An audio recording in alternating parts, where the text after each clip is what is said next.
bienvenidos a esta su nueva clase de castellano.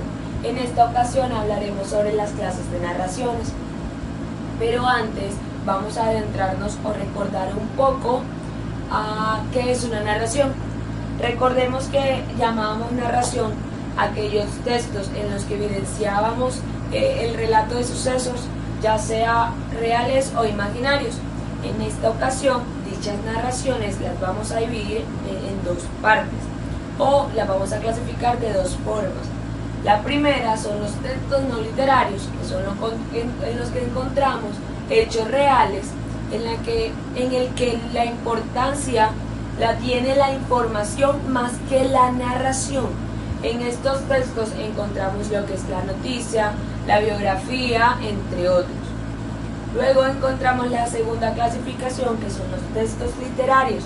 En estos textos literarios prima la narración, además que encontramos hechos imaginarios.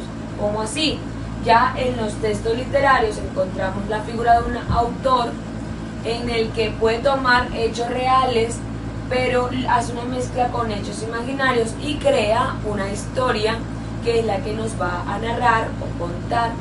Entre los textos literarios encontramos la fábula, la leyenda, los cuentos, los mitos, entre muchos otros.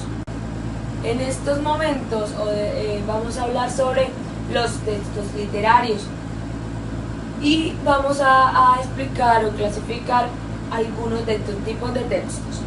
Entre los textos literarios encontramos el cuento fantástico. Los cuentos fantásticos narran eventos que pueden ocurrir en un día normal, agregándole hechos extraordinarios. ¿Cómo así? Podemos decir o podemos encontrar un cuento fantástico en el que se evidencia un personaje que iba caminando a comprar verduras y en el medio del camino se encontró un gnomo. Es ese gnomo el hecho extraordinario y sorprendente que está sucediendo en el relato. Este tipo de cuentos surgen en Alemania entre el siglo XVIII y XIX para dar respuesta a sucesos que normalmente se evidenciaban, pero que no lográbamos encontrar pues una respuesta lógica a el por qué sucedían.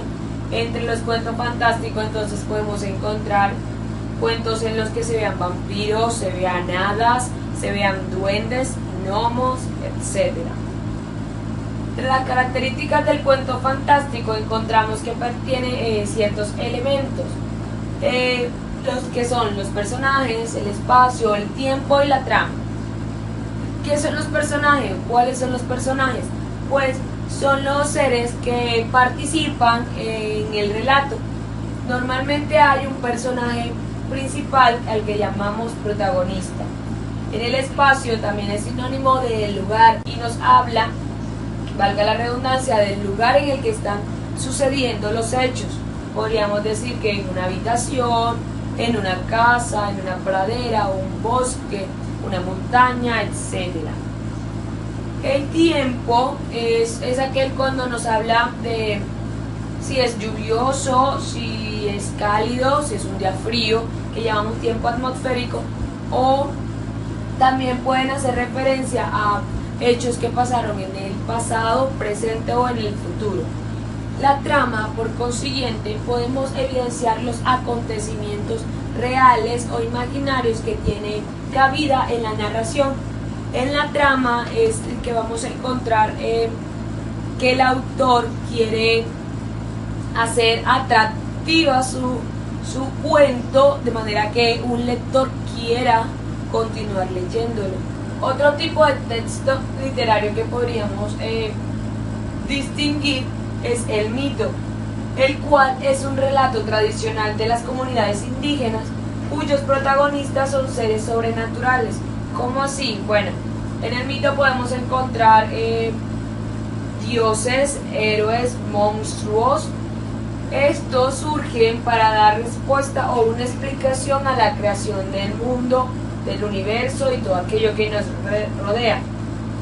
De manera que entre las características principales del mito podríamos encontrar que es explicar el origen del mundo, como la había mencionado anteriormente, pues el mito es un texto narrativo lo cual significa que encontraríamos su estructura, un inicio, un nudo y un desenlace.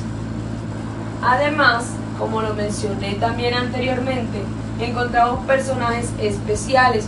Son personajes que van a realizar a lo largo de la narración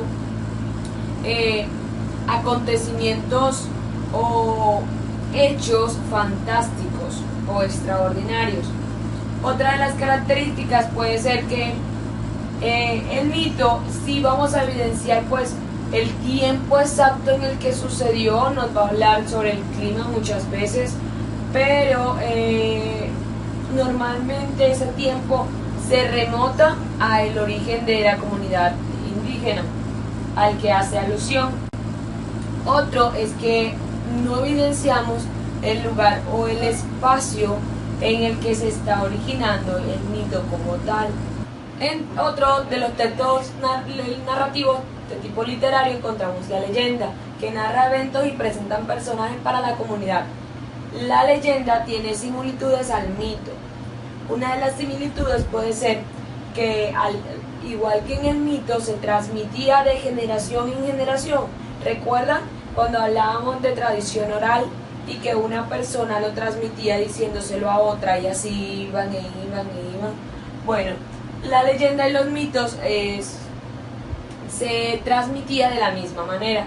Los ancianos se lo decían a los jóvenes y cuando estos jóvenes eran ancianos se lo volvían a decir a los nuevos jóvenes y así sucesivamente. No surgen para dar respuesta a explicaciones pues a el origen del universo o de las personas, más bien surgen para evidenciar hechos históricos de una comunidad indígena. Su importancia radica en la recopilación de hechos históricos en los que vamos a evidenciar anécdotas, creencias, temores de una misma comunidad. Entre las características de la leyenda tenemos su fundamento histórico, puesto que esto se busca es prevalecer en la comunidad indígena una historia de un personaje importante para ellos. La recreación de la realidad es que se evidencia pues un hecho que sí se sucedió, pero que se le agrega acontecimientos imaginarios. En los personajes sobrenaturales evidenciamos pues seres que van más allá de las cosas que normalmente hacen los hombres, seres anormales.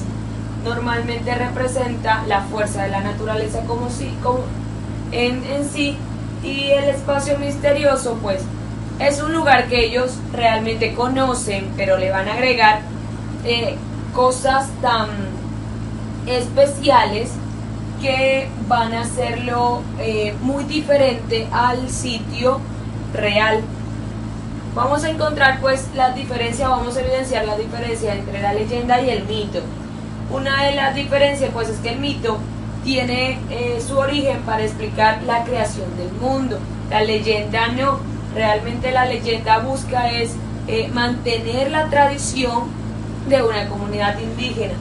El mito es universal y la leyenda es local. Como el mito nos habla de la creación del mundo, es algo que nos va a hablar a nivel general, pero la leyenda va a estar reducida nada más a una comunidad indígena como tal. Varias comunidades indígenas pueden trabajar o pueden evidenciar leyendas totalmente diferentes. El mito es religioso, puesto que como va para la creación del mundo, normalmente da respuesta mediante dioses, ya sea el dios luna, el dios sol, entre otros. Pero la leyenda, como es la recopilación de información de las propias vivencias de ellas como tal, va a ser más que todo histórico y geográfico. Para terminar esta clase, quiero que si tienen dudas me las hagan saber en comentarios o yo estaré esperándolos vía Zoom. Como actividad final les voy a habilitar un quiz o 2 quizzes en plataforma, y además quiero que me elijan uno de los textos literarios que he explicado aquí, el cuento fantástico, el mito y la leyenda, y me digan en un comentario de plataforma cuál es lo que a ustedes más les gusta, o sea, y van a elegir uno. cuento fantástico, leyenda o mito, y me van a escribir un comentario sobre el que les guste y el por qué les guste. Recuerden, no van a tener ideas sueltas su texto. Escriban, si quieren hacen un borradorcito aparte, lo que me van a escribir, lo leen y vuelven y lo leen. Si ya ustedes dicen, la misa entendió lo que yo le quise decir, pues entonces me lo escriben en plataforma y yo los voy a estar leyendo. Les recuerdo que esta actividad va a dividirse en dos partes, el quiz de plataforma y el comentario de la actividad como tal en mi plataforma, en esta publicación. Si tienen dudas nuevamente los voy a estar esperando vía Zoom. Espero tengan una feliz tarde.